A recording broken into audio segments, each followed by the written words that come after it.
Ladies and gentlemen, welcome to the Coin Op Cowboys, the podcast where four guys come together to share their hilarious experiences and insights on a variety of topics. From dating disasters to workplace shenanigans, nothing is off limits on this show. Each week, our four hosts bring a new topic to the table, and you can expect to hear some wild and entertaining stories. We'll share our own experiences and offer our unique perspectives, all while keeping things lighthearted and humorous. This is Coin Op Cowboys, the podcast where hilarity ensues and the only thing we take seriously is having fun. Welcome to the show. I am your host, Angel. My co-hosts are Chris, Ryan, and Steven. So sit back, relax, and get ready to laugh along with us as we explore the absurdities of everyday life.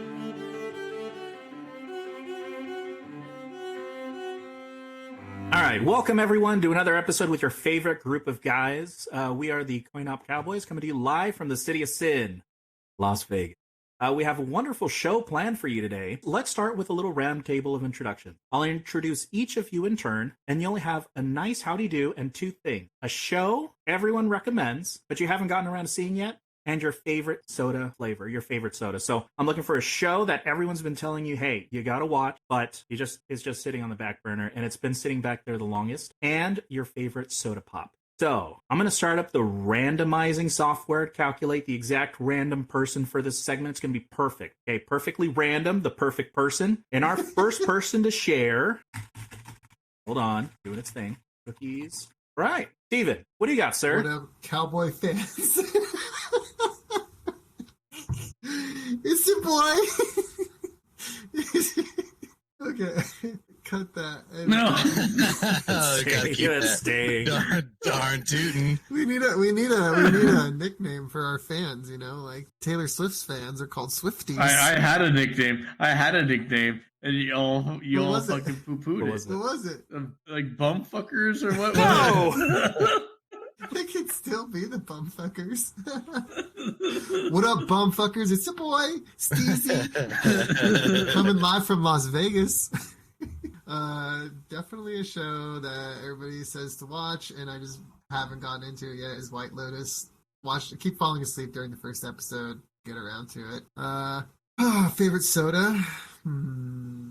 It's definitely got to be Mountain Dew Code Red. Throw it back to the high school days there. Is that the Game Fuel? Game Fuel. No, this is the fucking Mountain Dew Code Red. They had an orange one too. Remember the orange one, Livewire? That shit was bomb. But yeah, Mountain Dew is I think my all-time favorite soda. I don't drink it at all anymore, but the red one's the best. Interesting. Thank you. Okay. White Lotus and Mountain Dew Code Red. All right. Next up, Ryan. Oh, hey all bumfuckers. This is Ryan here, and then my favorite soda is Mountain Dew Baja Blast. Steven's clearly wrong about the best Mountain Dew, Baja Blast. And then TV shows. I know all the good TV shows, and I've seen all the good TV shows. I guess I'll go with The Witcher. I've never really watched The Witcher, but it's been ruined anyway, so there's no point to watch it anyway. The show that everybody tells you to watch. Sounds like no one's telling you to watch Season 1's good. Yeah, the first season was pretty dope. You told me to watch it many moons ago, and then typical Steven fashion, you went from loving something to hating it all within the same week. I watched the first season. No, I watched the first season. I never watched the second season. Don't know if it's good or not. And Baja Blast is like the least of all the Mountain Dews that have come out. It's like the worst. Fucking stupid. Oh, don't Taco Bell though. Yeah, very good. Okay, thank you, Ryan. And following Ryan is going to be Chris. Chris, welcome to the show. Hey, all my Western amigos. I'm Chris. The two popular things we're going to be talking about here is going to be the soda, which has got to be a solid, tried and true Sprite. You know how people out there like 7-Up? Just never going to catch up to where Sprite's at, no matter how cool the 7-Up game was in the 90s. And the show that I have not gotten around to watching, which would go great on this show, is going to be Yellowstone 1863. It was even my boss who just got back from his ranch in Texas where he was playing cowboy and hunting hogs. And I asked him, I was like, oh, do you watch Yellowstone? He's like, oh, yeah, I watched Yellowstone 1863. Have you watched it? And the answer was no. Yeah, but yeehaw. Yeehaw. Very good. And I'll round out the top of this intro. The show that everyone tells me to watch The Last of Us. That's the one, right? That's the one. The fungus one? Yeah, that's the one. Okay, very good. Very good. I haven't gotten Wait, you're not watching that one? Hey, man, don't judge, okay? There's a lot on the plate, and I've got to finish watching, what is that? Is that movie on Amazon? Not movie. The show. Arcane. Cartoon. No. What is it called? Vox Machina. There you go, Vox Machina. That's your show, Chris. You should have. Yeah, I totally. I was waiting for watching that like Chris. an hour ago. I was waiting for Chris. Alex likes it. Apparently, Alex is the only one that likes it right now, but Angel's going to get on board pretty soon. Well, I'm an adult, so I don't watch cartoons. Fucking dick. Oh, I know. I felt your slide on that, Mr. Cartoons. They're not cartoons. They're called anime. They're for adults. But that show's not even actually anime. It's American produced. Oh, come on. Yeah. If you want some true anime, though, Attack on Titan season 4, episode 31 finally hit Netflix today, or Netflix, not Hulu today, so I can finally catch up and see where Aaron's going to do. Season 4, yes, episode 31. Yeah, I think it was because I looked it up specifically today. How many episodes are there in a season? Yeah, well, so that's actually the frightening part. Like, I guess the second season was like 70 episodes. Oh my god! Some like obnoxious number. Yeah, so it took a lot to get through, but they they're like, okay, the final season, here it comes. They release one episode, and then they're like, okay, we're gonna release the rest of the episodes like in October. I'm like, what? Like, releasing one episode is not releasing the second season. But yeah, for any Attack on Titan fans out there, it's about to go down. Yeah, oh no, episode 29. So, right, you don't watch like American Dad or Family Guy or Bob's Burgers, any of that? Really? No, I did see the Bob's Burgers movie, though. How was that? It was funny. Wait, what did you think? It was a solid hour and a half of my life, but I'm not going to sit and watch tens of hours of it. Okay, that's fair. Alicia likes the adult cartoons. Fair. I'll watch them when she watches them. Tanya was really into Bob's Burgers. Very nice. But it's one of those ones where it's just like, almost like Napoleon Dynamite a little bit. You like, I watched it by myself. It wasn't that funny, but when I had other people around, it was just like little giggles here and there, and then it kind of got... Yeah, I'm a huge fan. We lost Steven again. I know. Where is he? He's upset at his kitten. Why is he so upset? All right, so I found it. Night Wrangler. So when we start and we get it out this way, it should be like, welcome to the Coin Op Cowboy Podcast. Say a big hello to all my Night Wranglers out there staying true for us. Listen to how it's about to go down. Yeah, Night Wranglers. It sounds like we're calling them serial killers or something. Like they're gonna. Oh, Wranglers. I thought Stranglers. Okay. Yeah, like the jeans. Oh, I like Lee's. Or it looks like we also have on here. I'm good. I'm looking up cowboy jargon right now. So what I see on here is a mochila. That is a mail pouch that the Pony Express riders carry. It's a backpack in Spanish. Oh. A hog killing time. Whoa. Yep, that's probably the same page I'm looking at. A Rocky Mountain Canary, a burro, also called a Colorado Mockingbird. So it's a donkey ass. Oh my god. Oh no, it's not on the original Cowboy Christmas store, NorthPoleWest.com. I don't know why. Oh, there you go. We also got Swing Riders, if that sounds better. Ooh, Outriders. Riders on the storm. All kinds of cowboy jargon we can call our listeners out there. What did I miss? Or just Wranglers if you want to go real simple. Mel's not home and there's a poop on the floor immersion. Oh no. So did you just leave it there? No, that's why I had to clean it up, put her back to bed. I open the door, she goes, I poo-pooed in my pants. Oh. And I look down and her pull up is like on like half 1 foot on, 1 foot off. She's like dragging a poop diaper across her floor. Oh. Poor thing. It's kind of my fault. She couldn't get out to go to the bathroom, but that's a core memory right there. Oh, thank you. Okay, what did I miss? Yeah, we're potty training her right now too, and we're trying to get her to understand that you poop inside the toilet. As opposed to... Wait, I didn't hear Chris's show and Chris's favorite soda. Yeah, so my show was Yellowstone, 1863, and then my soda was Sprite, because 7-Up is just never going to catch up. 7-Up's garbage. And then I also said Yeehaw, and I referred to all of our audience members as Night Wranglers. But I found an even better one right here. There's something called a Jigger Boss. A Jigger Boss is a second in command to the Buckaroo Boss. You're really about to call our fans... the Buckaroo's horses for the day. Don't say it. You're really about to call our fans jiggers? Yeah, that's what I'm saying. But we could put boss on the end and it sounds even better. It doesn't make it better. I'm not even getting close to that. I still think like Wranglers out there would totally work, but everyone had to poo poo on the. I'm thinking about bumbuckers. Bumbuckers is the way to go. Buckaroos. There you go. Buckaroos. The coin op cowboys. The what is a herd of? Is a herd of cows? Is a herd of cows? What is a group of cows called? Maybe I can herd Honda on here.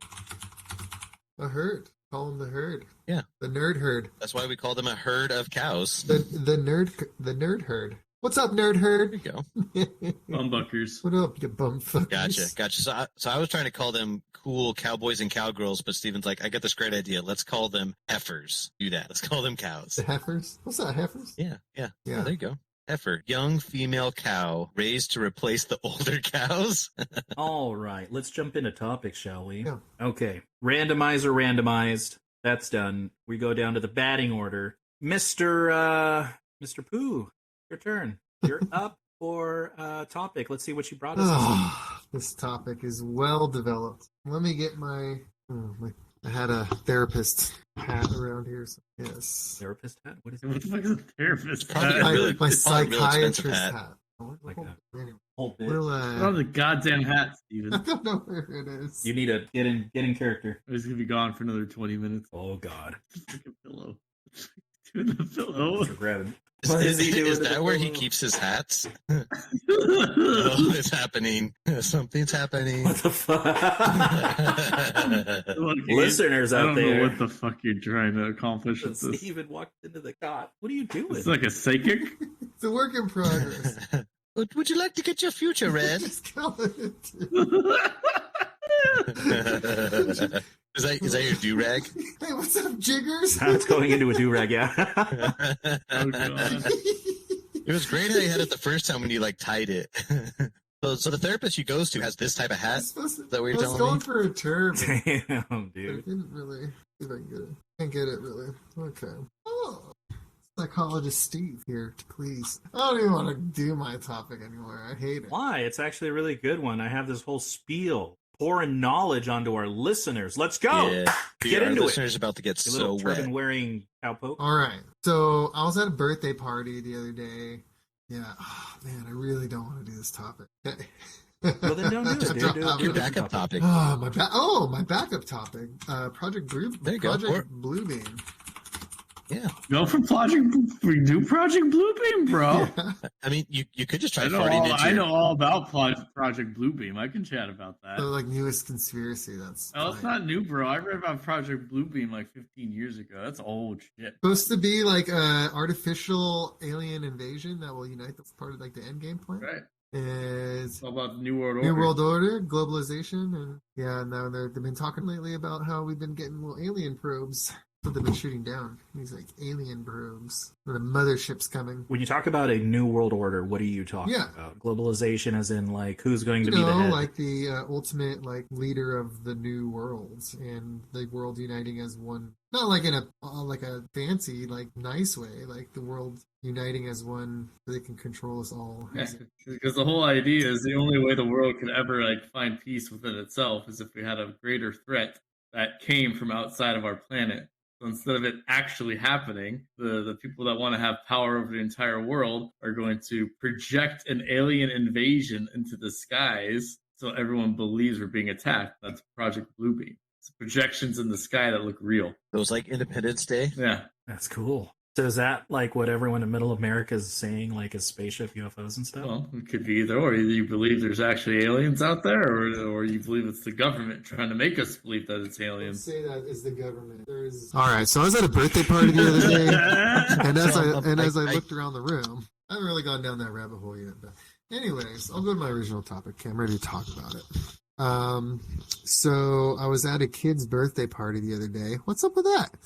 You know, Angel? Okay. What? Hey. Making sure you're paying attention is very important. Absolutely. I'm here and I'm awake. I've got my strawberry and cream soda. I'm listening. You know, you look around at like the people, the friends you have that have kids, and you don't see the people that don't have kids. It makes me always think about the shit that happens in our life that makes you stop being friends with people. And my hypothesis is that any kind of separation, not just the physical like distance type of separation, will ultimately destroy a friendship or a relationship. So I always like to think about what are the different kind of separations that may happen in our lives. And I kind of broke it down into 3 different areas. 4. I think Chris was trying to add more into my topic, but to be determined. Fuck you, Chris. I don't know who wrote that down there. Okay, so I think the first thing in my life that created a big separation was school, education. So I had some friends, in the neighborhood, people that I grew up with, but in elementary school, this is a little bit of a humble brag, but I was put in like the advanced placement classes in 6th grade. At that point, I noticed a lot of my friends that I had already grown up with were like, peace out, you're a fucking nerd. So I feel like being with the same 20 kids, like every period from like 6th grade to 8th grade, like limited my friend. I lost a lot of friends there. And then in my town, my high school, there was 2 high schools in my town. So like the more affluent kids went to West Hills, which was across the way. And then like all the other scrubs went to Santana, which is where I went. So I feel like I lost another 50% of my friends there. Then going to college, I think in college, like choosing to go to college, I think there was like definitely some like disdain from some of my friends that like stayed home, like never did anything after high school, just kind of worked. And then I'm off farting around at college. Like I think they get this feeling that like I'm better, or I think I'm better than them or something. I don't know, but I feel like that lost a lot of friends because it created a lot of like separation, not just distance. What I could see from that is kind of like you said, when you graduate high school, it seems like you either go to secondary education or you go into the workforce in some fashion. Yes. Kind of noticing that same thing too. Like I had like a part-time job because I was filled with classes all week. So on the weekends, I would have to spend some of my time actually doing homework and stuff. But for people who work, they're like, hey, the weekends I have nothing to do, nothing to follow up till Monday. Let's go have a great time. I'm like, oh, well, we could do that, but I got to get a few of these important things done. And it was like, oh, come on, man, just push that off to like Sunday night. You'll figure it out. Like, don't worry about it. Yeah. I think that like friends don't have patience for, like you're not available anymore. Like they don't sit there and go, oh, well, he's, getting education. He's working hard. He's trying to make ends meet, all this stuff. They're like, no, he can't hang out. He can't have fun. Like I'm going to stop inviting him to shit. Like I'm just and it creates that like distancing starts to happen. And like you like always hit each other up like, yeah, man, let's do something this weekend. Yeah. And it's like, like over time, you just stop because someone's not available. I think like school fucks with friendships a lot. I feel like that's why a lot of my friends to this day are people I met in college, because that's when your life starts to set roots in an area. And can't think of any. I don't really have any friends from back home in San Diego anymore. But anyways, that's like one of the 3 things. The next thing was financially. I think kind of how like your income bracket, where you're around, and I also think like how you choose to spend your money like dictates a lot of your friendships, and you lose a lot of friendships when you start to be the type of person that can afford more things. I think there's like a famous episode of Friends where Joey and Rachel and I forget who else didn't really have any money, but like Rachel and Ross and Chandler are going out to dinner. Let's go out to dinner. They're all at dinner, and then like it's expensive. So like the people that are making money are like buying whatever they want, eating whatever they want, and they look over at the like Phoebe and Joey and Rachel, and they're like, are you guys gonna eat? And they're like, oh no, we're fine with just a salad, side salad. And the bill comes, and they're like, let's just split this evenly, all 6 of us. And they're like having issue with it, and like it started to come out like, hey, we can't do everything that you guys do because you have more money. And then like I think that's a big, man, I'm fucking boring myself. Okay. Well, you No, could even take it to like a fat, like, let's say you go to Disneyland and like you get a fast pass, and then the other group's like, no, I don't want to spend money on a fast pass. You're like, well, I guess you guys wait here while I'll go catch that other ride and then come back. It's like a small example of like the bigger picture, right? The people going to Coachella and the people going vacationing and traveling and doing all these things, like they're creating these bonds and making friendships. The people who aren't doing it, they're FOMOing, or they're upset, or they're kind of getting jealous that they're not doing it right, and like they start to have like a disdain for the people, and they just don't want to, like they either can't or just don't want to spend time with them over time. I'm not sure if I've lost anybody. I don't know if I've lost any friendships like that. I feel like Chris might have that a little bit. I mean, you had a few close friends that I've seen throughout my time knowing you that kind of have gone away. What do you think the reasons were for that? Yeah, I think it was kind of a combination of the things you talked about. I feel like I had some friends that like distance, just kind of,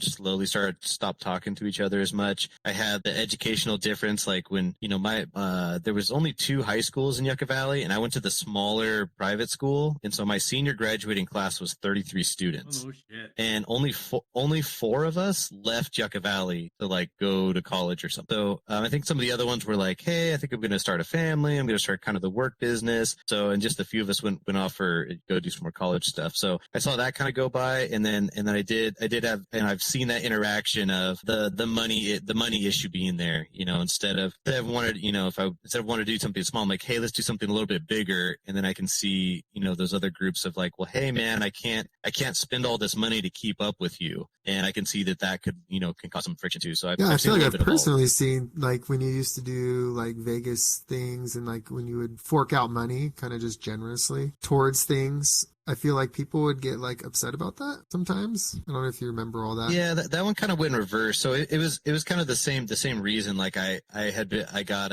was somewhat recently divorced, so I had like spare money on hand, and I also my job was getting real steady with Altman's, my first big construction company job. So I was happy with the paychecks I was getting. So I was like, hey man, I want to go to Vegas, but I thought that same thing through. I said, hey, I don't want to drag people to Vegas and force them to spend all this money to hang out with me. So my solution to that was I'm going to go to MGM and I'm going to get this big 2-room suite, and then everyone could just come and hang out, and I'll just cover the suite and we'll hang out and go from there. But then, you know, that could go the other way too. Like, hey, you know, I can afford my own room too, which, you know, I'm like, oh yeah, you know, you don't want to imply that either. People just get mad about anything these days, to be honest. Ryan, how's your relationship with all that? Because when I first met Ryan, he had a ton of high school friends, or what I assume was high school friends. Oh yeah, they all just kind of faded off into the sunset. But most of it's like they just don't want to do anything. Is it financial or is it just an interest level? I think it's more of like an interest level, and then they just became homebodies. They just got more comfortable just drinking at home and not really wanting to go out and do things and make new friends type of things. Interest. I feel like interest is a big deal. Like not just financial, like you said, it's not just financial. It's, hey, I'm just not interested in going out to bars anymore. I'm not interested in, you know, going to Las Vegas. I'm not interested in going on like a camping trip. You know, I just want to be at home. You know, your interests change as you get older, and it creates that separation. I think that it is nice. Staying at home is really fucking nice sometimes. I think I got to the point. Yes. I've been to the point Older in my life where sometimes like hanging out at the homes, like there was definitely a period in my life where like hanging out at a home, just drinking sounded terrible. I was like, no, I want to do something fun while I drink. I want to do an activity. I want to be out doing something. And then it kind of the pendulum swing, and I did too much of the things. And I was like, dude, I just want to fucking sit at home and not pay $8 for my beer and just like cook a pizza in the oven and just fucking drink and watch stand-up comedy with, you know, Richard on my couch. You know, that's fun. But I don't know where I'm at now. I guess that's the next thing is like marriage, kids. I think that was like what I thought about the most at the birthday party that I was at. I was like, dude, kids are like friendship killer, like numero uno. I feel after I got married, there was some like bullshit where it was like, oh, well, you're married now. Like the single dudes are like, peace out.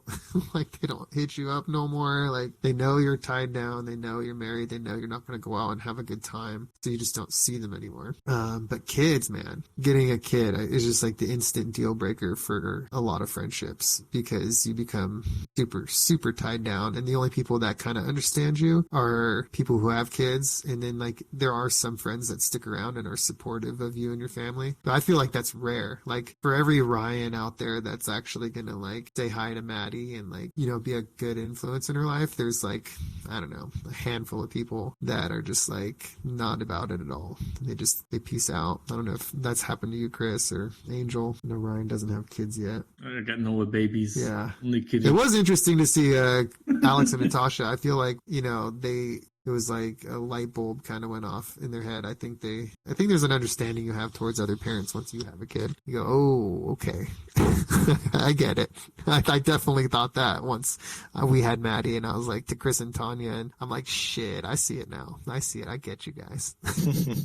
Yeah, I've seen that. I've seen that before too. I've had people invite me like, hey, let's go to. It wasn't let's go to Vegas, but it was like let's go out somewhere. And I was like, okay, well, I'll probably need to go in a little bit early because I'll need to bring the kid with me. And they were like, oh, you're not just gonna like find a babysitter and leave them at home? And I would be like, well, no, I'm going a few hours away, so I need to take them with me, and I'll hang out with you guys during the day and then go back. And then it was like, you know what, on second thought, why don't you just stay home with that? And I was like, okay, got it. Got de-invited. Yeah. You know, everything you've talked about tonight, up to this point, Stephen and Chris and Ryan, it's a very interesting topic that I've been thinking about for the last 2 decades. It's what I think about it is coming from like when I was younger, I went to private schools, and my parents weren't rich. You know, they weren't like super wealthy, but, you know, they wanted us to go to private schools. So we went to private schools, and, you know, going from middle schools to high schools to college. And then after that, you know, it boils down to what your priorities are. You know, when you're younger, and there's no wrong answer, right? When you're younger, you want to do well in school, you prioritize studying because, you know, later down the line, you're going to have a better job, or you're going to be more successful in school, in higher education. And other people just want to have a good time because they realize that life's short, or, you know, whatever their reason is for doing that. And friends come and go because priorities change as you grow up, especially getting married or getting into a relationship. Your friends change because you're spending your time differently. Having a child really changes everything. I didn't even expect that. Chris and Tanya got my hopes up a little bit. I think Chris and Tanya did a good job balancing friendships in social life with Easton. Gave me a lot of hope that I would do a lot of shit with Maddie. Not the same. I'll be honest, I don't know how they keep up that energy. Like, lots of cocaine. There was a significant drop once Riley came around. Yeah. There was a significant change. Yes. Me, like, think twice, 3 times about considering another kid. I'm like, oh my God, I've seen all my friends have 2 kids. It's a game changer. It is so much more work, and that little bit of like happiness and like energy you had left is like squashed. So you're just like, dude, I'm just trying to get through the day, man. Get my 1 hour at the end of the night. I just want to play fucking video games. Yes. I feel like Easton, in the grand scheme of things, was a fairly easy kid. And then so it was, if there was any kind of issues, Tanya and I were just able to tag team switching back and forth. So it gave the appearance like there was always a energized, fresh-faced adult ready to take some more tequila shots or whatever, while the other one's like working on Easton, whatever. So it wasn't too bad. But then when Riley came around, she's like lots of handful, lots of upsetness, doesn't want to play ball. So yeah, it's definitely sucking some of the energy out. I think it's going to be a level though. Because they're at Riley's a year and a half, Easton's 4. I remember when I was a kid, when I got into like elementary school, or even like late elementary school, when all the kids were kind of autonomous, my parents' group of friends would go to someone's house and they would say, okay, all the kids in the backyard outside, have fun, don't kill each other. And then when I would come inside, there's like card games going around, the beer's going, the giggles are happening. And I'm like, okay, so they got to that next level where they could start resuming that because the kid's more autonomous. Do you see parenting I think like that that is in our anymore? future. Because the way I see parenting in our era is that the parents are just following around their kids constantly. When I was like you when we grew up, me and my cousins would get together, boogie to the back bedroom, play dinosaurs, play video games, Super Nintendo, whatever. You know, we would leave them alone for hours. And I don't see any parents letting their kids do that right now. Yeah, I agree. I feel like there's even when my kids are in the backyard, it's like, oh, hey, wait, can we see them through the window? You know, and you're right, I didn't have that when I was a kid, but also I don't remember this age when I was a kid either. So I think it's as they get older, hopefully that will happen. You know, but right now they could be choking on anything. Yeah. Like Riley likes to take her hair tie out and chew on it and try to choke on it. So I have to keep pulling it out of her mouth. When I was growing up, my parent, I don't know, your parents sounded like they had friends, but there was our family friends were very, very limited. It was mostly just family. We just hung out with family growing up. Like, I don't remember my dad having a buddy. My dad didn't have a buddy that he would go hang out with. My mom didn't have like a friend she would go see. It was always her sister or somebody or one of our friends. Like if I had made a friend in class, like they would get to know their parents a little bit, but I don't know. I have like a bunch of friends. Maddie's going to grow up seeing all my friends, but I didn't have that at all. Did you guys have that? Yeah, I remember my parents' friends coming over and then like, oh, you can just hang out in your room, play video games all you want, and they're doing their own thing. Swinging. They were swinging. There you go. I think we're worked out. So for... you didn't have a punch bowl full of keys in your house? What would you do if you found out those parties were like secret swinger parties that you were forced to sit in the back room? So, good for you, I guess. I think for my dad, it worked out because my dad, it was like 3 or 4 guys that he was close friends with in high school they were all in the same grade. They all graduated high school together, and then they all stayed in Yucca Valley together, started having families, started having kids, and then all the kids were about the same age. That's probably how it worked out. And I don't think a lot of situations happen that way, but there was 4 or 5 guys that went to high school that were able to hang out late in life, and I like myself. I mean, I'm not even in Yucca Valley, so I'm in a different situation. And that's probably what was happening with you and your family. I mean, Steven, most of your family's in Michigan, aren't they? Michigan, all spread out. Yeah. So my dad grew up in Michigan. He moved out here later in life, so of course he didn't have a lot of friends out here. And my mom lived, I think she lived in San Diego for a while. I would say she will run into more people that she knows, but I remember, well, they would get like, the friends ended up being like the Girl Scout. My sister was in, like the moms in that group would get together and have bunko nights and stuff. So those are like the only family, like friend, but I didn't really know who the women were. Anyways. Yeah, Brittany tells me that all the time. It's like, we're going to be forced friends with their friends, like my kids' friends. Yeah, at Maddie's birthday party, we had invited some of her classmates. We had no idea who their parents were, never met them. But we knew those were her like closest friends in the daycare. So we gave them invites and they all were like, yeah, we'll come. We're like, oh shit, we gotta fucking socialize with their parents. So how were they? Like, what the fucking weird.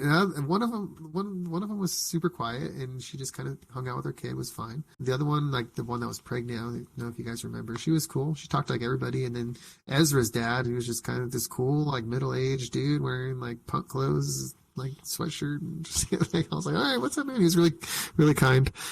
So it ended up being really good. And I'm like happy there was a lot of other people to break the ice. There was I knew like one of them was out in front and nobody was there yet at all. And I was like, oh, fuck. This person I don't know is going to come in. I have to meet him for the first time. I have to fucking ask questions, act interested and shit. Like, then it's like everybody showed up. Like you guys all pulled up and I was like, oh, fuck, thank God. Anxiety through the roof. Podcasting. I'm wondering why you're wearing a turban on your head. Mel, watch where you step in Maddie's room. I feel like Steven should wear that hat more often. Yeah. We can't call the pillowcase a hat. Link called it a hat, so... Yeah, what is it called? What is the hood? The cap. Anyways, Yeah. maintaining Minish friends, cap. yeah. And a lot of that angst, I think, is ego. People feel insecure, they feel superior. Yeah, I never wanted to be. I don't have the desire to be superior over anybody else. But I think people like took it as that, like me being in like an advanced class, like the normies, they fucking hate on you. They fucking think you're like the worst. It's like, what did I do other than just like took harder math? And then people, oh, he's going to college. He thinks he's like this or that. It's whatever. It's just ego. It's people feel insecure, so they start judging and get defensive, and they don't know how to... Well, did you feel like that when you got your house or anything like that? Like Chris got his house early on in terms of like age, where everybody else was getting it. Like, I don't know if you felt like anybody looked like at you like, oh, how does he have this or anything like that? Yeah, it's actually funny. I do have that example. It's when the first thing I purchased was a condo in downtown La Habra. So it was not a house. It was a scary neighborhood. There was locks on the doors, things like that. But it was kind of like the entry starter one. So I got in there, and my buddy Shane from Bible study, I remember I was telling him and Rez about it, this, that, and I was pretty excited. So I was probably like, oh, and it has this, and I got it cleaned up, and this, that, and the other. And it was like much time later, when I was talking to Shane, he was like, hey man, I got to be honest with you. When you said you got the condo and you were telling me about it, he's like, I got jealous. I got pretty jealous about it. That I was like, man, I got my job going. I'm working hard at my job, and I can't get a condo yet. And I think like a few years went by, and he was able to get a condo down in I think it was the Santa Ana area. And then once he had that, he was able to be like, man, hey, and kind of talk about it that way. So. Yeah, I could see that vibe coming across. Angel, when did you even get your house? You had your house ever since I've known you. It's been a couple years. It's been a while. But yeah, I had the same thing with a couple of my friends too. They would say a lot of backhanded stuff, and one of them already had a house too. And I'm like, what are you doing? Like, why would you say something like that? And it's insecurity. It's all just insecurity. And to Chris's comment, it's what you accept in your life. And you deserve everything that you accept. Say tonight, we're recording this podcast. We're sitting here having a discussion. We could be doing this, or we can be sitting on the couch watching TV. We can be watching cartoons. We could be watching, or not for Ryan. Ryan would probably watch not a cartoon. A History Channel. Education History Channel. 60 Minutes. Yeah. Right up Chris's alley. Oh boy. Or we could be forming, I don't know, an investment firm. We could be doing grand things. We could do whatever we want. Me and Ryan already had started an investment club. So, There we go. But the thing is, like, whatever comes out of that in the next day, in the next week, month, year, you work to get it. So you deserve every bit of whatever comes out of it. If you decide to spend an entire year sitting on your ass, getting fat, eating, wasting your life, wasting your time. Well, it's not wasting your life if you're enjoying it, I guess, but wasting your time, then you look at someone who's been in the gym working out, or someone who's been working hard. You don't know me.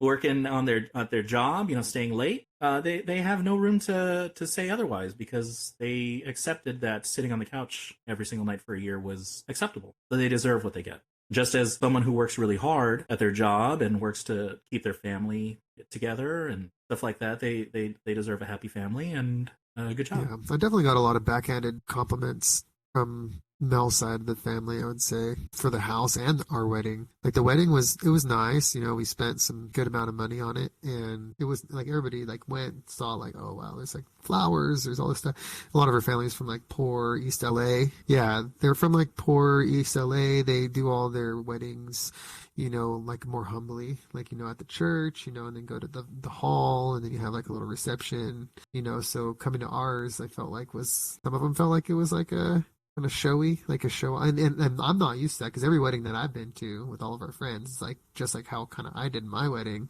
So I didn't think nothing of it, but all of her family was like, wow, we're not used to this. This is like too much. This is, wow, must be nice, kind of crap, and it's like, oh, okay. And then we got the house. It was like, oh, you live out here in Rancho. I'm like, I don't really think anything much of Rancho. I grew up and went to school in like much nicer areas, richer areas.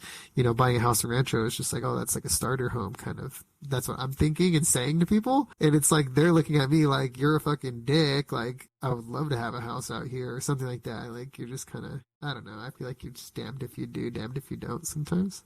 But yeah. Yeah. I mean, your wedding was beautiful. I remember it was gorgeous. Just the you had a fucking Disney wedding, Angel. Shut up. and it was beautiful. And I even got backhanded comments for that too. I heard a lot. And because everybody knows Disney weddings is like it's like a level of wedding, right? Because everybody knows it was very beautiful, and we worked really hard to get it. Yeah. So because people start adding up the cost of things in their head.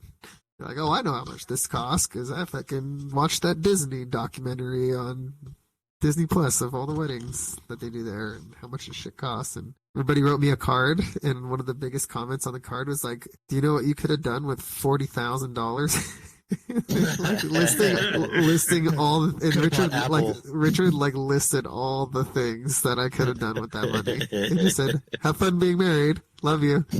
I like it. Richard keeps it real. I'm like, yeah, I know. It would have been like, if I would have bought a house instead of getting married in 2018, man, I would have been fucking 2 cities over and 5 streets up. Oh well. Yeah, we did the Disney wedding because I asked Brittany before we got engaged. Yeah, it is. It wasn't. It was. I said, out of our relationship for the rest of our lives, what are two things? What are things like? What are you have to have? You can't negotiate away. I need to deliver this as part of my promise to you, and then I gave her mine. But hers were 2 things. She needs a kick-ass ring and the wedding of her dreams. Ryan, what do you envision for your wedding? Do you envision like a ceremony or eloping, or what do you want to do? Lots of booze. Vegas. We're gonna have a ceremony. We were talking about doing a tiki cruise recently. Ooh, so you do like a tiki cruise with everybody on it, so it goes right from like the little ceremony right down to the cruise booze. Yeah. Good. At least half your party will have like seasickness. It's okay. They don't deserve to be on the wedding cruise anyways. Pussies. Everybody else will have a good time. I'll have a great time. I've never been seasick in my life. This will be the one time you get seasick. Oh, nothing would make you guys happier than seeing me just barfing off the back of the boat. I'm excited for that. But Angel, when Brittany stepped out of the chariot, right? Or chariot? Yeah. It's like the Cinderella chariot thing. Biggest smile. She had it down. I was like, oh, that's pretty cool. Walk up there. Thoroughly enjoyed that one. Thanks. And I've never taken tequila shots with Mickey Mouse either. That was enjoyable. Thanks, Chris. Yeah, it was a lot of fun. If you think his wedding was cool, you should have been at his bachelor party. Oh, what are you talking about? I don't remember that at all. So who's the next I don't remember topic? anything. Who's got the next topic? Damn I thing. plead the fifth. Let me go grab grab Okay, some yeah. water bottles. Ryan's the I'll next be up. right back. I know he's thirsty. Ryan's He's thirsty. quite parched, and he needs to drink a little bit of water before his segment. Gotta stay hydrated. Actually, next is Chris. Oh boy. Okay, Chris. So I wanted to roll into a unique night that I had the other night. So at my house, I'm like a Uber prepared guy. Like I have the extra water in my garage. I have extra food and have like a bug out bag and things like that. And I think that was a byproduct of when I lived in Yucca Valley.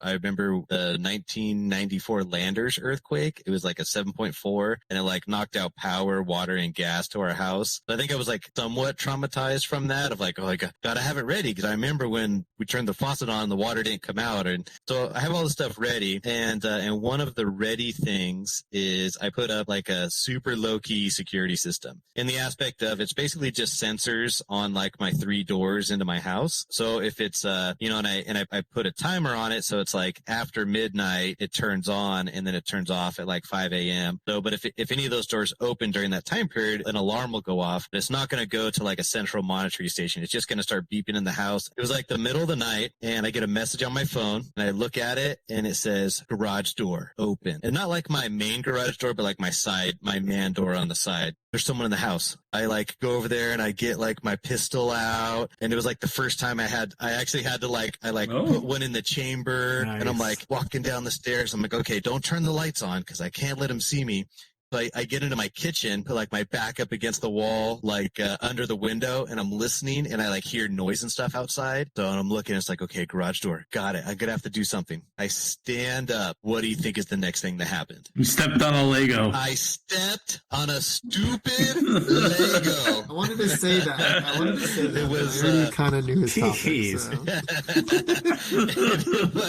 It was barefoot. I was making a direct focus step. So I stepped real hard on it, and I swear that Lego must have been tilted sideways. It was a nice like 2x8 block, and it was sticking up on the corner, and oh God, I stepped and fell over it, and had to compose myself before realizing that the sensor battery just died.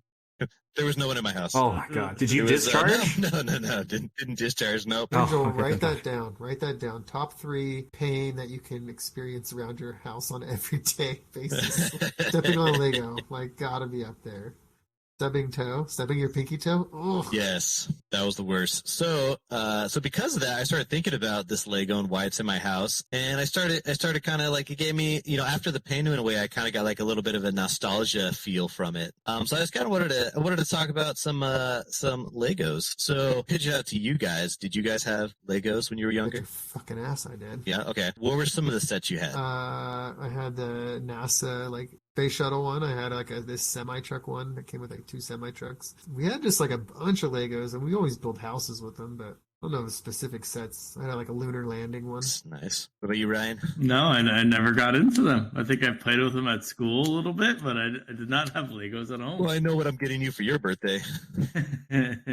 I mean, some of the sets I have now are pretty cool. They're fucking expensive as shit. Like the adult ones is like $500 for a fucking castle or something. It seems pretty cool. I don't have the time or patience for that. What about you, Angel? Did you have a favorite set growing up? No, I didn't get into Legos. It was too there's so many sets. Like if it had like the unique super, like it was either the instructions were so it didn't have like a complete area like you could build. Like now they have the Hogwarts one, and you can do the spaceship, like the Millennium Falcon. But not when I was a kid. Gotcha. So with that being said, I'm guessing when you guys when all of you interacted with Legos, were you more of like a free builder, or you wanted to build per the instructions, and then you wanted that thing to stay? We had a huge box. We had a huge, once the set was built, broken down, thrown into the big bin of Legos, and it was just at that point just an all together. Yep. So we just free built, and we build little airports, and then fly our airplanes through the house,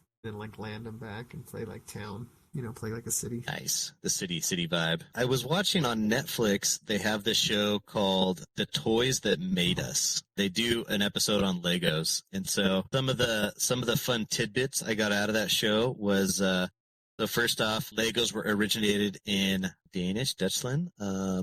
that area. Deutschland? Deutschland, no, it's Denmark. That's the word I'm looking for. Denmark. Yeah. But Denmark's where it originated, and Danish word leg and got is play well. So they just put go together, and that's how they came up with Lego. So Lego means play well. The 2x4 bricks that they manufactured have the same patent from 1958. If you go buy a brand new block today, it is based on the design from 1958. And with that being said, if you found a Lego from 1958 and a Lego from today, you put them together, clip, no problem. Now, I started thinking about it. Imagine Mattel or Hasbro. Imagine if they were still building off their patents from the 50s or 60s, right? It just wouldn't work. Did they even last that long? They do expire. But so even though it expired, they still build per that patent though. But that's why they have a lot more competitors right Mega now. Blocks. But same. They were like, we're not. Yeah, oh gosh, there was like 9 different groups that like did the exact same Lego, and the only way you can tell them different is on the Lego blocks. Each little circle, they put Lego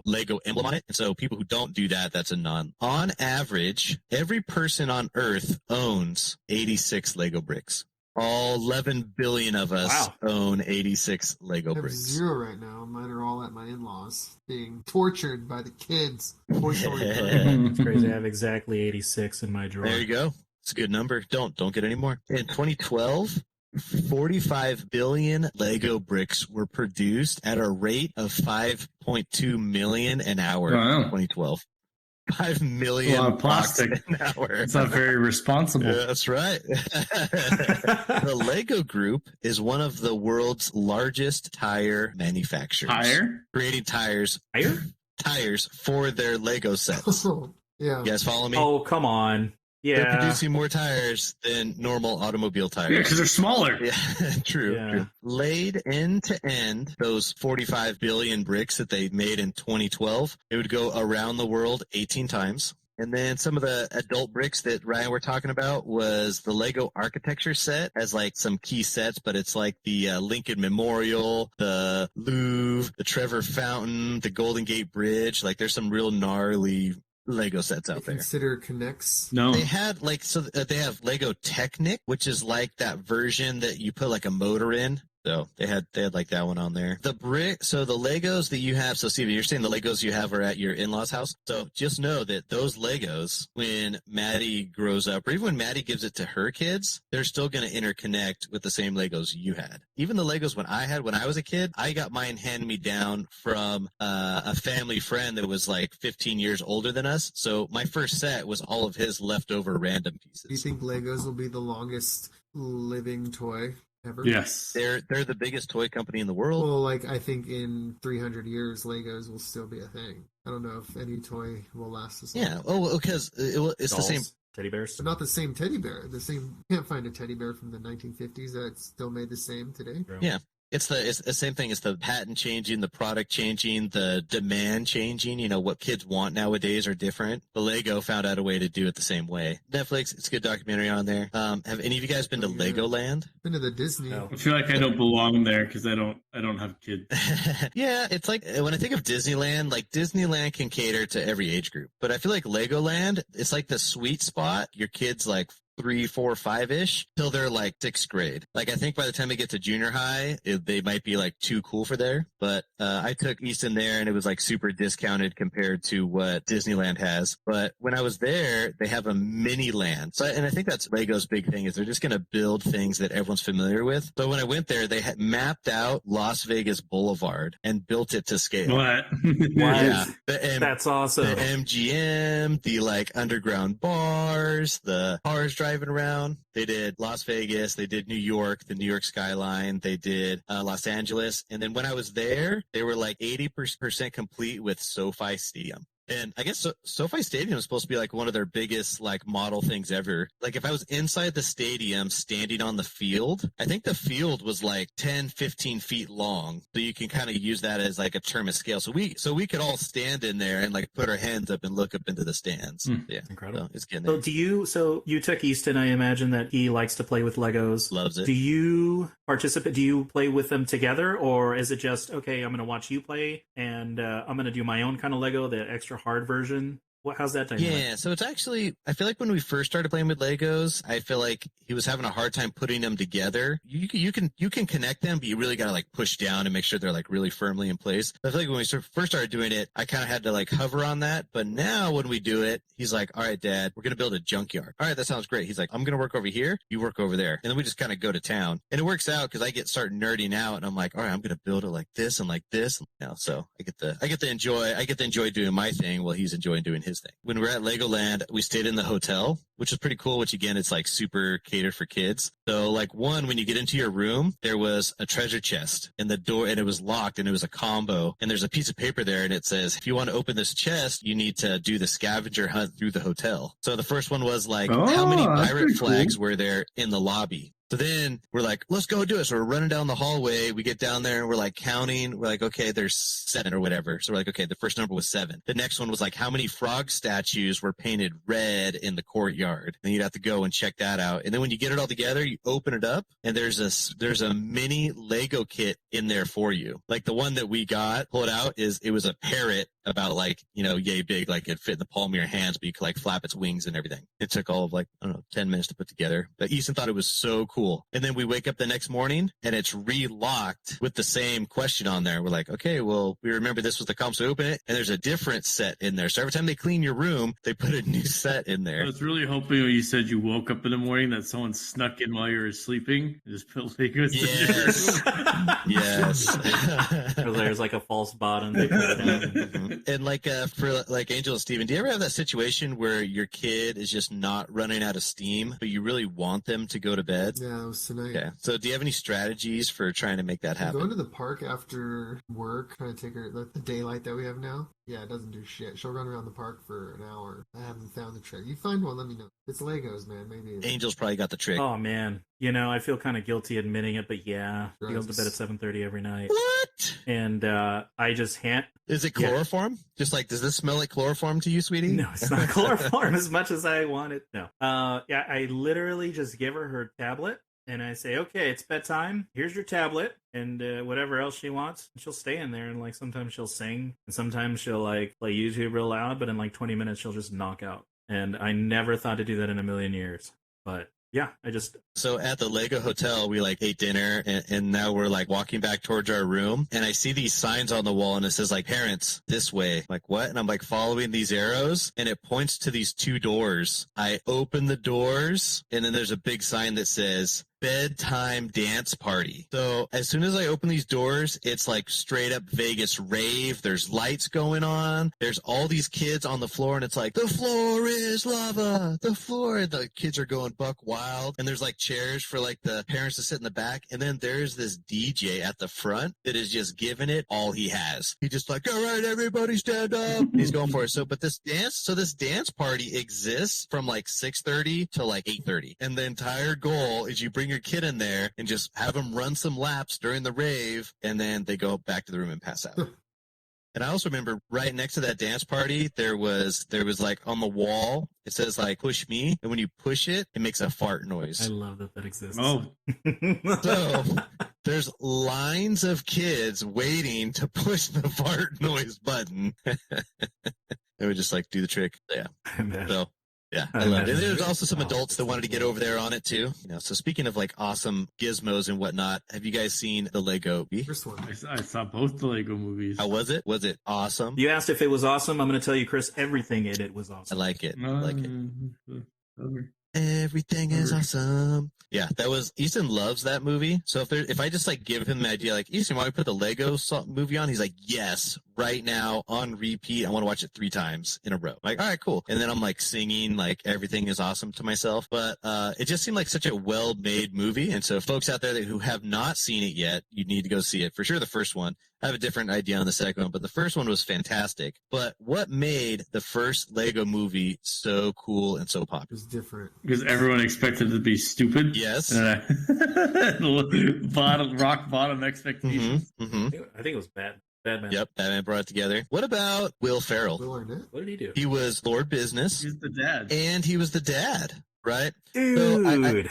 I forgot about I that. feel like you have great CGI and it's funny and it's got a storyline and things are going great. They kept flipping to the basement, right? Like the Lego guy falls out of the tower and he lands on the basement floor and you're like, what's going on? And then you realize the whole movie you were watching is this kid in the basement with his dad's massive Lego set and he's playing with all this stuff, which is creating the movie itself. So it's a movie within a movie, right? Yeah, dude, I completely forgot about President Business. President Yeah. Business. Yeah, that's the boss. This is so funny. Double-decker couch. Yeah. So, and from that, so I started looking on this. Did you guys know Lego started in the 50s and they were kind of gaining ground, and then like in the 90s they were like really taking off. They were like, especially like 80s and 90s, they were huge. They were the thing. They were on every continent, things like that. In the late 90s, they started getting a little bit of a slump. Like they were investing in like some really silly things. Like they had like a Jack Stone like cartoon that didn't really go very well, and then they were starting to like lose competition to other stuff. And then they were on the verge of bankruptcy in like 2013. No, was it 2013?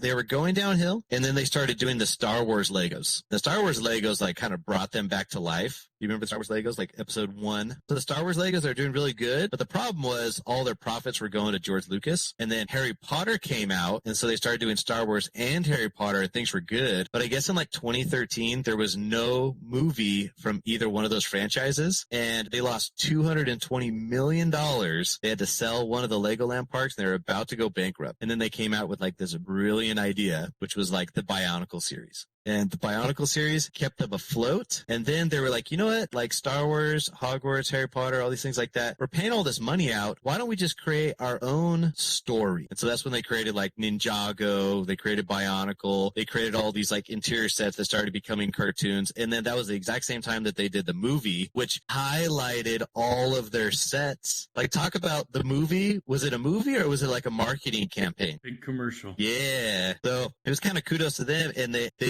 didn't market any of the Star Wars line in that movie. They didn't market any of the Harry Potter line in that movie. They marketed their Western theme, their Knights in Armor theme, their kitty theme, their space theme.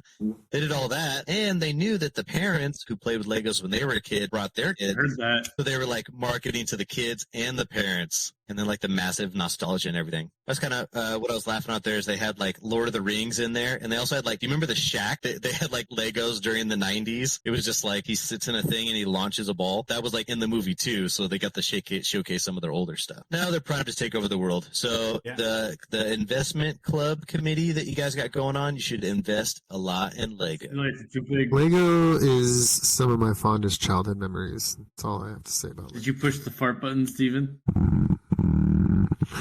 Yeah, you did it. You farted like 3 times. I didn't know you guys could hear him. Else I would have been like, And I looked at you to see your reaction and just straight face. Just every straight time face. I do it, I'm like, damn it, I forgot to Loud. put the mic down. Yeah, it's loud. Yeah, they come across loud and clear. I'll fix it in post. I'll make them louder.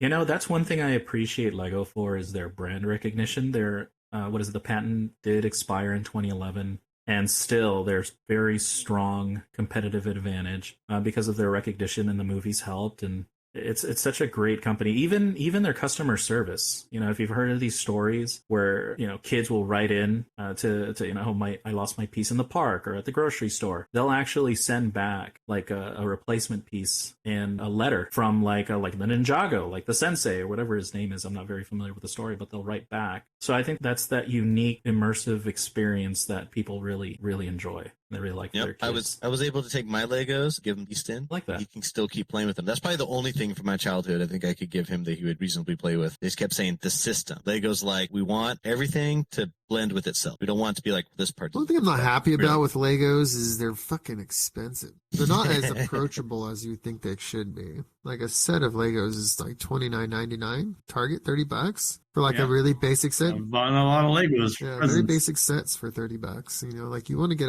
the Mac Daddy, like big box, whatever piece Lego set, then that you pull out a loan for that. $200 probably. For Hogwarts? Sports Castle 500. Yeah. $500. Yeah. With a blowjob? I saw at the Lego store at the park, I think there was like most of the sets were averaging from like 30 to like 60, $70. That was like the sweet spot. But obviously they have all the ranges for you. And the most expensive thing I found in there was like $350. I guarantee you it's over But it $1,000. has to be like something not resale. Those big architectural sets should be that far. It'd be a fun game to play. Is like I did a science fair when I was a kid. It was 4th grade. I had to write instructions on how to build a Lego set for my partner. He would be like given instructions, have to build it blind with just written instructions. He couldn't draw pictures or anything. He came in 2nd place. Nice. Do you still have that direction? No. That'd be a great podcast challenge right You're there. like in 4th grade. Yeah, that would be a fun challenge to do. Like between people, you have to you're given a random Lego build, like a bunch of things stacked. You have to get them to replicate it. Whoever does it the most accurate with just written instructions. Wait. Just with written instructions, try to structure. replicate. Yeah, so you have to that'd be kind of cool. quickly, as a 4th grader, you have to quickly come up with like a guide for them to do it. And like now, thinking about it now, I'll be like, okay, first you have to establish like north, south, east, west. This is make a north, make a south, make a east, make a west, and don't change it. Now all my pieces are like 2x4s oriented north to south, 2x4 or 2x6 oriented east to west, stuff like that, right? Like, and then you have to describe what location of the block do you put it on. So on the first row, second row, it's hard for a 4th grader to come up with all that kind of shit. Like I don't know. I think I just described them as like 3x1 or something like that. But we didn't really have time to talk about like a system. Like I had to create the system in my head. Yeah, it worked out. Kind of like at D&D night when Richard had to verbally describe pieces to Ryan, and Ryan had to build the police car. Oh, yeah. I remember that. I remember I that. think you might have been passed out. You rolled a lot of ones that day. I think yes. I think all 3 of you were there. It was it was when the goblins were chasing us into like room, and then we closed the door, and then they were pounding on it while you were trying to like get other stuff done. Oh yeah, Steven, you had to do the Sudoku puzzle. Oh. Richard was getting so frustrated with me. Typical superintendent. Well, that's a wonderful topic. I really enjoyed that, Chris. Thank you. And we'll see if I'm looking on this website. These are actually really interesting. There we go. The Titanic, Buster Coliseum. This is actually something I've never seen. There we go. A Ferrari. We can take tequila shots, then try and assemble something. Yo, let's do that. Well, I was watching the show on Netflix. It's called like I'll take 100 Humans, and they basically would just like do like tests. They would take like 100 people, do the test, and there'd be like cool data coming back. But one of the things they did is they put them in age groups. So there was like 10 people they were in their like early 20s, 10 people in their 30s, in their 40s, and their 50s. And each one of them, there was one person who had to sit at a desk, and they had the instructions for what they were building. They had to radio to someone that was like in the other room, and they would tell that person what to do, and then that person would have to verbally describe it to the construction team. Like they had 4 people, and all they were doing was assembling a chair. But what they were trying to do on the test was which age group is better at team building, like a team activity. So I think it was the 40s. I think it was like the older group was first, then it was the youngest group, and then the middle groups were kind of Who won? I think it was the 40-year-olds were first, then it was like early 20-year-olds, and then all the other groups were just kind of jumbled after. All right, you guys want to play a pop quiz? I'm going to tell you 4 different Lego designs, and you have to tell me which one is the most expensive. Ready? I like Let's it. do it. Option A is the Hogwarts Express Collector's Edition. Option B is the Roman Colosseum. Collector's edition. Option Oh, boy. C No. is the Millennium Falcon. And option D is an AT-AT, which, if you don't know, is the Star Wars thing that gets tied up around the legs. Is that a collector's edition as Does well? not say Collector's Edition on it. Good question. Oh, I'm going Millennium Falcon. It's your question, same price. Millennium Falcon for Ryan. I like the Millennium Falcon. The Millennium Falcon and Hogwarts. He's going to be paying out royalties to, so I could see that jacking up price. The Millennium Falcon, I think there was like 2 or 3 different sizes of it. I'm curious if it's like can you tell if it's the Millennium Falcon where he can actually like sit at the bar in the middle of the Millennium Falcon, or is it just get in the It cockpit? says the Ultimate Collector Series, 7,541 pieces. It Yeah. has Gosh, it's a an lot. interior Yeah, That's there's the like big a one. little. Yeah. It's the full deal. I could see that, and the little AT-AT I feel like is going to be probably the cheapest because it's going to be the smallest out of all that. But I'm probably going to pick the Roman Colosseum because I feel like it's from their architectural set, which is just a massive amount of. Yeah. So listed, the AT-AT and the Millennium Falcon are both the same price. Angel, didn't you already look at the list? Yep. I think the AT-AT is going to be a higher price because there are not many available. Supply and demand. So they can charge a higher You're a price. terrible human being, Angel. It says available now. We called it an AT-AT. Nobody calls an AT-AT. Okay. Okay. It's an AT-AT. It says hard to find, but I can add it to my bag. Knowing that the Millennium Falcon and the AT-AT are both the same price at $849.99, which one would you rather have? Oh gosh. The Millennium Falcon. Yeah, probably. Because it's like the Millennium Falcon's the good guys. I think if I were to put something on my shelf, I want the AT-AT. Neither. I want that on my shelf. Millennium Falcon's everybody's favorite. It's not unique. That's what you're going to play with. I don't play with it. It's fucking $900. Even hates it just because it's cool. Hipster, man. The AT-AT is cool, man. It's tall. AT-AT. Millennium Falcon is dope. There's also, so there's $850. The next most expensive one is the Titanic at $680, and then the Eiffel Tower at $630. The Razor Crest from the Star Wars vehicle. That's interesting that you would rather have the one that people most likely would not The have. AT-AT is very iconic. However, it's not as recognizable, not as much as the Millennium Falcon. I know it's not as much as a Millennium Falcon, but I'm thinking on my shelf, I'm going to have to find some sort of mount to turn this thing sideways. Han Solo's kind of like overrated. I mean, it's worth it. Okay. But that's an interesting point that you would say you would only want it because everyone else wants the Millennium Falcon. The dark side.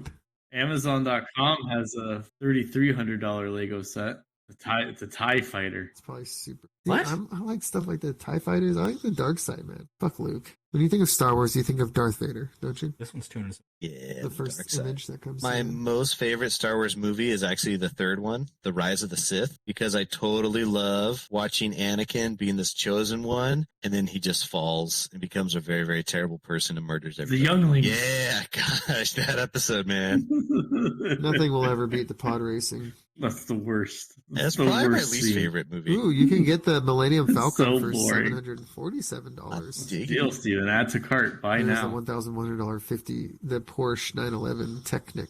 Ooh, the Superstar Destroyer, the Star Wars Superstar Destroyer. Those big old long triangle ships. $1,800. Whoa, is that on the Lego website or Amazon? No, this is on Amazon. They're not currently in production. At Legoland, oh my bad, Angel. At Legoland, there's a Porsche like ride attraction you can go to, and so they have an entire like full size Porsche built out of Legos. But then what you do, is you Is that a fart? What was that? Did you just fart? you can. Revving No, engines. it's my nail on the. Oh, gotcha. They let you. So you take the Legos, you build a car, and then you get to put it on this track and race it, and then they'll like time you, and you also do that stuff. Ryan, take it away, boy. Oh, are you ready to go to the moon? Yeah. Whenever it's Ryan's segment, we have to put the aluminum hats on. With my Millennium What are you Falcon. talking about? I'm not talking about anything. This week's topic isn't anything conspiratorial. It's pure fact, Stephen. It's a You history reference lesson landing on the moon. I think that is about considered. one of our greatest presidents of the United States, Richard Nixon. Woo! And you know Jackie Gleason. You know who Jackie Gleason is, famous from The Honeymooners. He sends you to the moon, straight to the moon, Alice. Ow. These two famous figures were best friends back in the day. They used to golf all the time. And back on February 19th, 1973, Jackie Gleason and Richard Nixon are out golfing together. And Jackie Gleason is a known connoisseur of the paranormal. Likes to talk about aliens. He built a custom home that looks like a UFO. A large collection of the paranormal. And while they're out golfing on this trip, he's like, Mr. Nixon, you know a lot about everything. Do you know anything about aliens? I know nothing about aliens. But if I ever do, Jackie, I'm going to let you know. They finish their round of golf.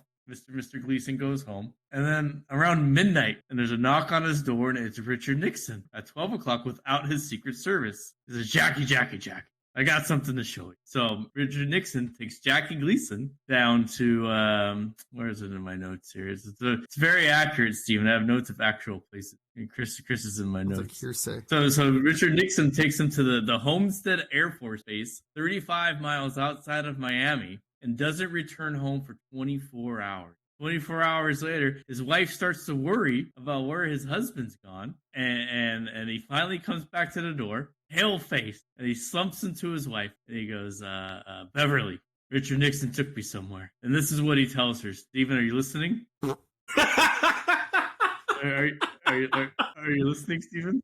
So Mr. Nixon tells Beverly that he was at this Homestead Air Force Base and he's seen bodies of some aliens from outer space. Top secret, only a few people knew. But Mr. Nixon arranged for him to be escorted and see them. And there are aliens lying in 4 separate lab tables. They were tiny, only about 2 feet tall, with small, bald heads, disproportionately large ears, and they must have been dead for some time because they've already been embalmed. They're old bodies. Chris, get out of my notes. So she goes, "Get out of my notes! You're distracting me." So he tells her the story, and for a few years it goes nowhere until Beverly and Mr. Jackie get divorced. So Beverly writes some memoirs, and when promoting the publishing of her book, she goes to on an interview with the Inquirer, and she tells the story. Right. And then it becomes publicized as a big hoopla. It's reported in the news. And then all of a sudden, the big publishing company cancels the book deal and is never heard from again. But you know where you can find evidence that this is all real, Chris? Where? The Richard Nixon Library? Yeah, you can go to the Richard Nixon Library, find Mr. Nixon's diary, and there it is written in that diary that on February 19th, 1973, Richard Nixon and Jackie Gleason were in fact golfing in Miami. Say anything about aliens? That part's top secret, Stephen. Yeah. That's in the other diary. Well, why are you shaking your head, Angel? You had me, dude. Why are you shaking your head, Angel? You had me. I was bought in, dude. No, okay. I was bought in. I was like, oh my God, he's onto something. But the only evidence is a diary where he was just writing down that, like, what? He went golfing with Jackie Gleason, which is freaking cool. But did you, what? Okay, how do you know? Okay, let's say that it is true. Okay, let's say that it is true. Can you at least say that it's a possibility that he was just doing like shrooms or something, right? He was like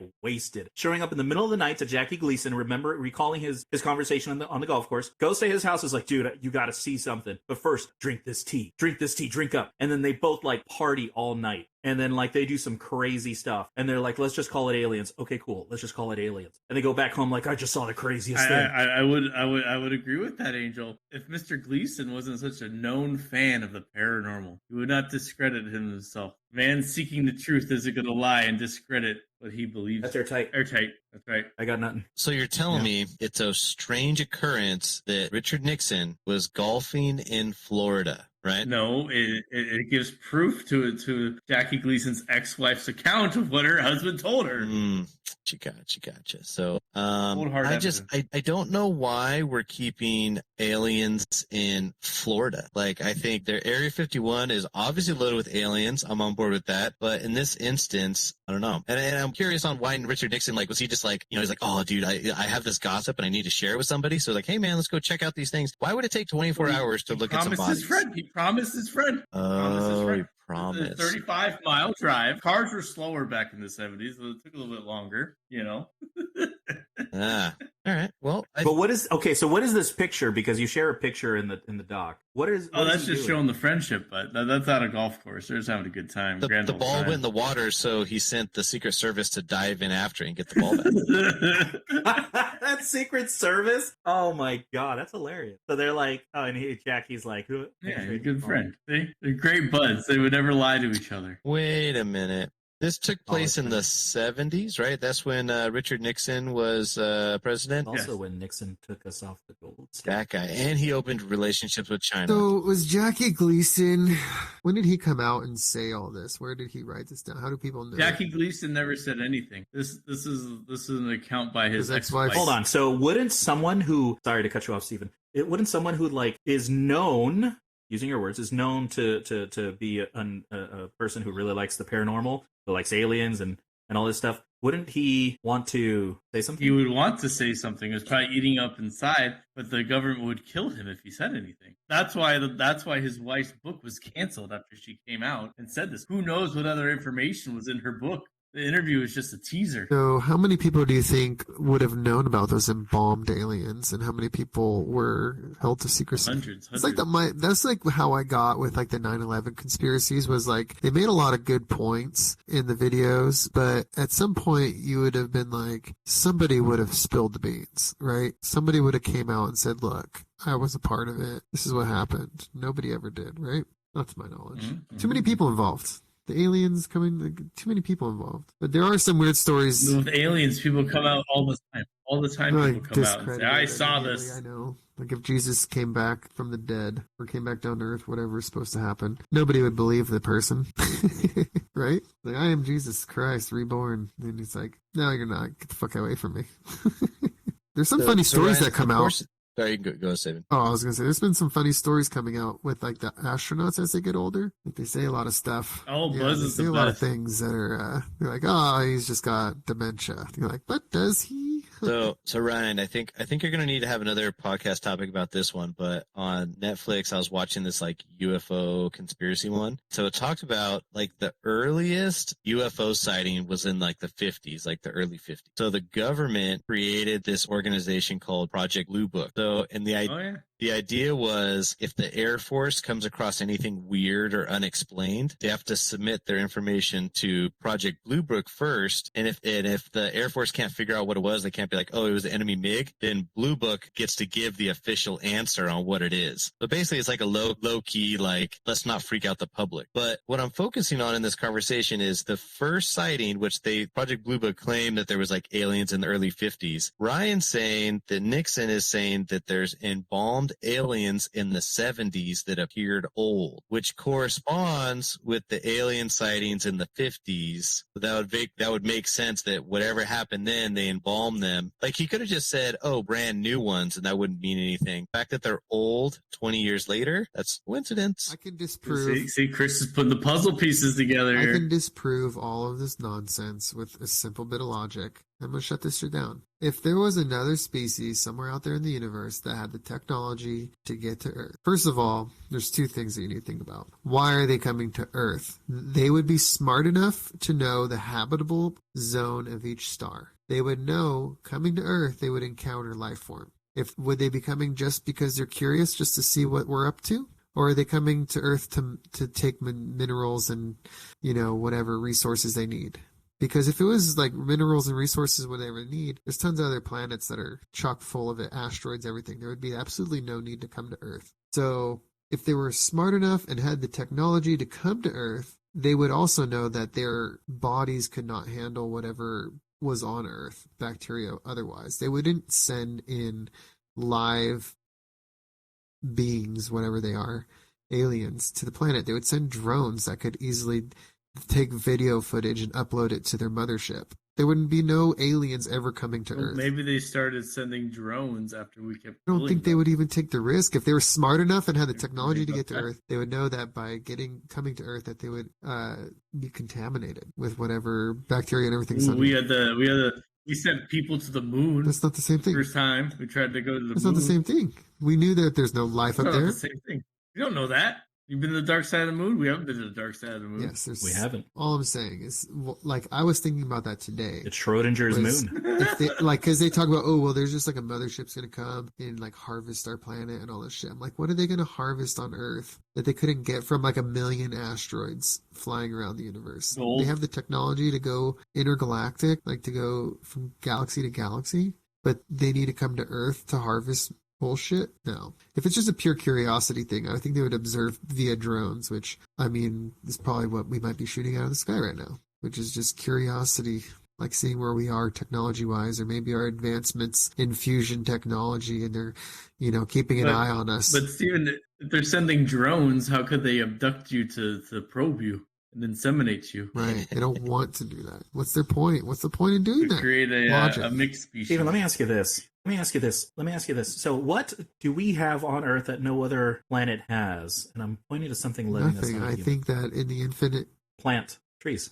What if they want Oxygen? oxygen? You think that these people couldn't create it? I guess, yeah. Well, you can't Can you create create anything. oxygen? Everything that's in the universe is the same. Like nothing. You don't destroy things. You just convert them into a different. Wouldn't they have been First able to law. create? They obviously, if they are an oxygen-dependent creature, then they would already have created that, and it would already be on their ships. They would already have like a renewable source of oxygen. They wouldn't. You're making an assumption. Yeah, but they wouldn't rely on What it. if oxygen's like a drug to them, Steven? They don't need it to live, but it gets them high. Yeah, what if they come to oxygen? Well, then they picked the wrong fucking planet, bro. We're like, No, what if their atmosphere is full of carbon dioxide? All Filter they need it. is just a yeah, little I'm just plant saying. to- I'm just saying. and then they can just come all they want. It's like a If drug. they have the and it opens up a black market. It's regulated on capacity there. to go intergalactic and travel between galaxies, they probably would know Earth is a contaminated planet. Our oxygen is not pure. Like they could probably find like very virgin planets. What if they're not? What if it's not galaxies they're traveling across, Steven, but it's I time? don't know. That's adding a new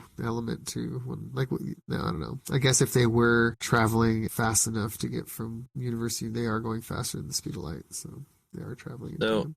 I have this other idea on this. On Netflix, you guys need to watch this one called Ancient Apocalypse. Like 7 episodes, and it just kind of like looks at like weird historical things that. And so the one piece that I pulled out of that one is it talks about a few. So you have like Stonehenge, right? Now we're all like, what was Stonehenge built for? Was it built for sacrifice or something like that? So the main thing about Stonehenge is it on the winter solstice and on the summer solstice, it lines up perfectly, like absolutely perfectly. So what that tells me is the people who built that, they were smart enough to read the stars and the astrology and be able to line up this thing perfectly, right? They're able to do that Stonehenge. But then you go down to like Sicily or like Italy area, and you have another structure that was built down there that also perfectly aligns with the winter and summer solstice. Then you go to the pyramids in Mexico, which also line up with the winter and like the orientation, winter, What do you summer mean line up solstice. with it? Then you go to like on the summer solstice, the sun is in a particular location in the sky. So imagine if like on your little screen here, if the sun was exactly here, they're at a perfect right angle. It'd be like their opening would be facing it perfectly. Watch the Ancient Apocalypse. It'll make more sense. The most important one is, I think it's in like kind of like middle of the country. It's like the Dakotas or something like that. There was this big, it was just a big hill, and it's supposed to be like this really old hill or whatever. Well, they realized when they started excavating that, it's same thing. The way that these hills line up is they line up with the winter and summer solstice on these few different areas as well. So what that tells me is you had people all over the world that had this same intellectual idea to be able to read the stars and to lay stuff out on the planet about it. Now, the other portion I go to is when you read into all these ancient folk tales and whatnot, they talk about some omnipotent being that came and taught them astronomy, crop rotation, taught them these different things. Like you take the Aztecs, for example, those guys didn't even invent the wheel, but they were able to suddenly expand and have this deep knowledge of crop rotation and architecture and engineering just pop up out of the blue. But all their stories talk about this figure that showed up and taught that to them. So I'm connecting the dots here. I'm thinking aliens came at a previous time and taught humanity these different things. I don't know why. To set us on a that's the path impression to where we are now. I read Yes. a book about some dude in the future when the world's coming to an end. They can upload consciousness to like, I don't know, like some sort of hard drive. And this guy is put in a computer, and they're like running all these tests to see which person is the best representation of humanity to send up in outer space in like a 3D printer type, whatever. It's a long story, but basically this guy is the candidate, and he gets sent off into outer space with like this ship that can like build like a 3D printer. So like his consciousness for eternity with like can learn anything, do anything, and he's like building ships that can figure all these things out. And he gets to the point where he's like traveling the universe, and he's visiting these different planets and finding different life forms, and he finds like primitive but intelligent but primitive societies, and he like comes in as like a godlike figure to teach them little things like a bow and arrow and this and that to kind of like push along societies. And because he's just an observer, he's eternal, so he's just like playing with these different societies, like teaching them and getting attached to certain people and watching them grow and have kids and their generation after generation, and how it's cool. Yeah, so yeah, I totally believe that somebody just coming in and fucking with Earth a little bit. Yeah, like these guys are taking too long, these cavemen are like fucking this shit up. Like, let me just teach them this little thing right here. If you plant in the spring praying it's going to work out a little bit better. Did you see that recent thing about the pyramids? I was watching, I don't know where I saw it, but like the pyramids and how they were like semiconductors, and like they thought like they used like hydraulic power from like water to like generate electricity, and that they might have had electricity back in the Egyptian days. I heard about this. Yeah. And like gold, like the tips. Sounds pretty cool though. Yeah, like tips of the. I didn't really get into it too much. You test the coil. I think there's a lot of things that existed back in the day that have like decayed over time that we just don't realize that ancient societies did. Maybe some advancements in technology that we thought are new to us that maybe, had existed. Maybe not computers and electricity type stuff, but we don't give credit where credit's due. What if like a billion years ago on planet Earth, like there was a fully technologically advanced society, and just over a billion years, none of that stuff would exist anymore. It would all just go to dust. You would never know it existed. Except for the Lego bricks will still be Is that there. not possible? Is that not possible? That Snake eating its tail. It's very what possible. could last for? What could last for? The Earth resets itself every few thousand years. What would exist over? How long would a Lego last? Forever, or would it eventually break down? Million years? I think it would eventually, but it would take quite a long time. Crude oil. Anyways, how far off track are we with that Crude oil topic that Ryan? The long and short of it is President Nixon showed Jackie Gleason dead alien. Fact proof at the Richard Nixon Library. I believe it. Go. We're going to go down there, take a picture, and look on the back of it, and it's going to be a picture of an alien. Thank you, Ryan. I'm glad that it wasn't an alien they were pulling out of the lake. All right, ladies and gentlemen, thank you so much for listening. Like and subscribe, follow anywhere you're listening to your favorite podcast. Please comment, drop us a line. We're always open to hearing back from you. Anything you guys want to say before we wrap up? I'm good on the hood. Cool. All right, guys. Thank you so much, and we'll see you next time. Peace. Right out.